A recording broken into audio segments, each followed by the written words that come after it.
गीताध्ययनशीलस्य प्राणायाम परस्य च नैव शान्ति पापानि नै पूर्व जन्म कृतानि च। কেউ যদি আন্তরিকভাবে এবং অত্যন্ত গুরুত্ব সহকারে ভগবদ্গীতা পাঠ করে তাহলে ভগবানের করুণায় তার অতীতের সমস্ত পাপ কর্মের ফল তাকে আর প্রভাবিত করে না। হরে কৃষ্ণ কৃষ্ণ কৃষ্ণ হরে হরে, হরে রাম রাম রাম হরে হরে। ওং নমো ভগবতে বাসুদেবায়, ওং নমো ভগবতে বাসুদেবায়, ওং নমো ভগবতে বাসুদেবায়। শ্রীমদ্ ভগবদ্গীতা যথাযথ দ্বিতীয় অধ্যায় সাংখ্যযোগ, নবম নম্বর শ্লোক। সঞ্জয় উবাচ এবং মুক্তা ঋষিকেশং গুড়াকেশ পরন্তপ ন যৎস ইতি গোবিন্দা মুক্তা তৃষ্ণিং বভুবঃ। এই শ্লোকের অনুবাদ। সঞ্জয় বললেন, এভাবে মনোভাব ব্যক্ত করে গুড়াকেশ অর্জুন তখন ঋষিকেশকে বললেন, হে গোবিন্দ, আমি যুদ্ধ করব না। এই বলে তিনি মৌন হলেন। তো অর্জুন, এর আগে শ্লোকে আমরা শুনেছি যে অর্জুন ভগবানের কাছে দীক্ষা নিতে চেয়েছেন, শিষ্য তো বরণ করতে চেয়েছিলেন এবং নিজে ঠিক করতে পারছিলেন না যুদ্ধ করব কি করব না।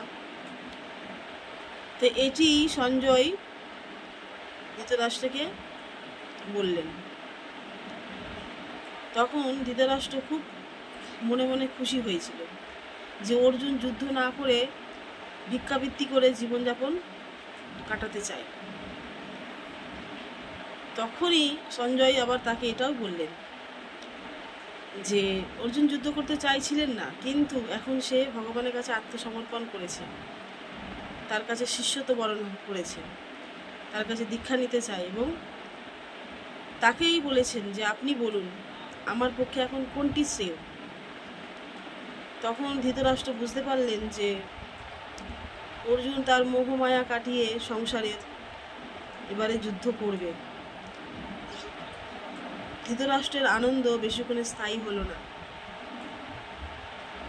সেটি এখানে ব্যাখ্যা করা হয়েছে। তো অর্জুন ভগবানকে বলেছিলেন যে আপনি যেটা বলবেন এখন আমি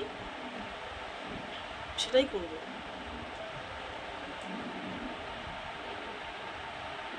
তো আমাদেরও উচিত ভগবানের কাছে আত্মসমর্পণ করা এবং ভগবানের নির্দেশ অনুযায়ী আমাদের জীবনযাপন অতিবাহিত করা। ভগবান হয়তো আমাদেরকে এখন এসে সামনে বলবে না, কিন্তু তার দেওয়া মুখনিসৃত বাণী গীতা, ভাগবত, চৈতন্য চরিতামৃত, এই সমস্ত কথা তিনি শাস্ত্রে বলে গেছেন। এখন আমাদের সেইভাবে তার আজ্ঞা আদেশ পালন করা উচিত।